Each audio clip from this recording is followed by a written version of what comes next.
in administering the needful in the life of disciples so that they can conform to the image of Christ,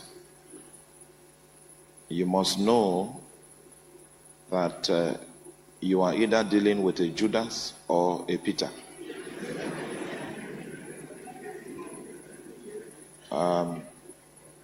The Judas cannot be redeemed because the problem with the Judas is heart-based. The Peter can be redeemed because his problem is head-based.